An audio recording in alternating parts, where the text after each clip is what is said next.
जय गुरुदेव।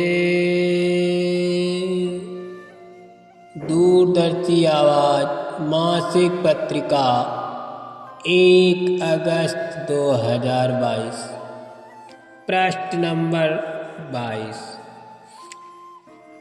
जय गुरुदेव।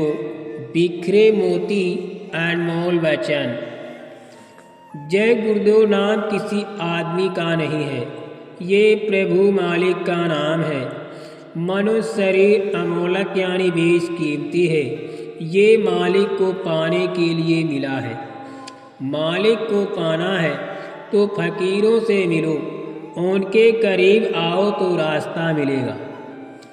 मनुष्य शरीर जीवात्मा को जगाने एवं जीते जी मालिक को पाने के लिए मिला था, लेकिन आपने पूरा जीवन व्यर्थ गंवा दिया और असली काम नहीं किया। आत्मभेदी गुरु की खोज कर आत्मधन प्राप्त करते तो सदा के लिए मुक्त हो जाते। गुनाहों की माफी करने वाले संत फकीर ही है और उन्हें और कोई माफ नहीं कर सकता। तुम्हारे अंदर तीसरी आंख है, जब तक वो आंख खुलेगी नहीं तब तक ये नजात यानी युक्ति नहीं पा सकते। सबके लिए नाजुक है, यानी कि समय सबके लिए नाजुक है। नाजुक समय से तभी रक्षा कर सकोगे जब भगवान का भजन करोगे। किसी भी जीव की हिंसा मत करो, जीवों पर दया करो, शाकाहारी बनो। मानव खून में पशुओं का बेमेल खून मिलेगा तो तमाम बीमारियां होंगी और कोई दवा काम नहीं करेगी। जय गुरुदेव मंदिर में आकर जो व्यक्ति अपनी बुराई को त्याग देगा उसकी एक मनोकामना पूरी होगी। जब तुम आए थे तब कोई कौम, कोई जात, कोई फिरका, कोई कर्म धर्म नहीं था। इसको आकर सुनो क्या था। तुम सब इंसान हो, तंग दिली यानी संकीर्णता छोड़ो। अगर जिंदा में बख्शिश नहीं मिला तो मौत के बाद हरगिज नहीं मिलेगा। जय गुरुदेव मंदिर सबका है, डरो मत, दर्शन करने आओ, कोई टैक्स नहीं लगता। जय गुरुदेव मंदिर भारत का ही नहीं विश्व में अद्वितीय है। इसमें जागृत देवता बैठे हैं जो बरकत बांट रहे हैं। मनुष्य शरीर किराए का मकान है, समय पूरा होते ही खाली करना पड़ेगा। जब जीवात्मा साधना के द्वारा शरीर से अलग होकर उड़ती है और आसमान के ऊपर पहुंचती है, वहां से वो मृतलोक एक कण के समान दिखाई देता है। महात्माओं ने कहा कि प्रेम भाव आने से बुराइयां छूट जाती हैं, शरीर शुद्ध हो जाता है और बीमारियां चली जाती हैं। इसीलिए शाकाहारी जीवन ही महत्ता है। हिंसा करने वाले और मांसाहारी लोगों में दया नहीं रहती। अहिंसा परमो धर्मः का यह मूल मंत्र बच्चों को पहले पढ़ाया जाता था। धर्म का सूत्रपात्र होने जा रहा, आगे सारी दुनिया पलट जाएगी। जब प्रेमी के गुरु के प्रति श्रद्धा रहती है और विश्वास रहता है तो दया से काम होने में देर नहीं लगती। जन्म मरण का चक्कर समाप्त हो जाता है और जीव अपने घर पहुंच जाता है। जीवात्माओं का अपना घर सतलोक है, जहां से वे नीचे उतारी गई हैं। संतों ने कहा कि एक बार जीवात्मा अपने घर सतलोक पहुंच जाए, फिर वो मालिक सत्पुरुष उन्हें काल के हवाले नहीं करते। अरे बच्चा, तुम समझते हो कि दया नहीं हो रही? यदि एक बार में ही दया कर दी जाए तो बर्दाश्त नहीं कर पाओगे और शरीर छूट जाएगा। आने दो, दया बराबर हो रही है। भजन करो,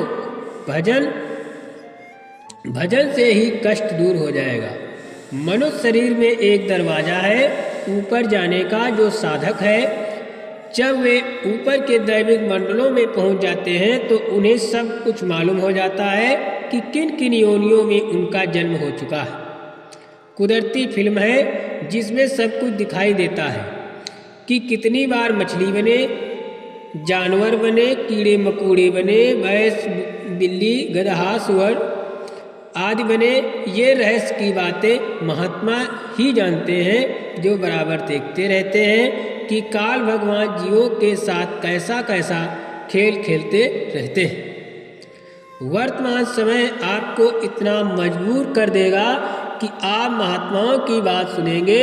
जो अपने को चतुर और चालाक समझते हैं वो सब मजबूर हो जाएंगे महात्माओं की बात मानने को। उनकी बातें सबको माननी पड़ेंगी, सिवा इसके उनके पास कोई रास्ता नहीं रहेगा। बाबा जी की कोई बात कहने पर वो कटने वाली नहीं है। महात्मा जो करना चाहते हैं उसमें ना तो आप मदद करना चाहते हो, ना उनकी बात माननी है। अपनी इच्छाओं का विस्तार बहुत कर लिया, उन पर अंकुश नहीं। सीमित इच्छाएं रहती तो ठीक था, पर असीमित इच्छाएं हो गई, इसलिए लूटपाट, चोरी, डकैती, लड़ाई झगड़े और हिंसा शुरू हो गई। जो मंडलियां बनी, पार्टियां बनी, वो अच्छी होनी चाहिए थी। अच्छी बातों का उनको प्रचार करना चाहिए था, पर ऐसा नहीं हुआ। आपके श्वासों की पूरी घड़ियां चल रही हैं, पर 2 दिन में 4 दिन में नाम दान लेते ही कोई सत्संगी बन जाता है। सत्संगी बनने के लिए मेहनत करनी पड़ती है, अपनी आदत बदलनी पड़ती है, अपनी बोलचाल रहन सहन बदलना पड़ता है, खान पान देखना सुनना बदलना पड़ता है। सत्संगी बनने के लिए बड़ी सेवा चाहिए, बड़ी तपस्या चाहिए। कृष्ण ने जब काम करने का बीड़ा उठाया तो उन्होंने कहा कि तुम मेरी बात को सुनो, मेरा काम करोगे तो मेरी भुजाएं तुम्हारे पास हो जाएंगी, तुमसे होकर मेरी भुजाएं अनेकों भुजाएं हो जाएंगी। अगर कुछ कमाई होती तो बताई गई चीज़ों की इज्जत होती। देने वाला तो देता ही है, पर लेने वालों को लेना आता नहीं है। पाक दिलों में मालिक की दया उतरती है, वो काम करती है। नापाक दिलों में दया उतरती तो है, पर काम नहीं करती, फट जाती है। हमारी बातें कोई हंसी दिल लगी नहीं है, एक न एक दिन आपको मानना ही पड़ेगा। सत्संग वचन याद रखेंगे तभी भजन में मन लगेगा, अन्यथा नहीं। जय गुरुदेव।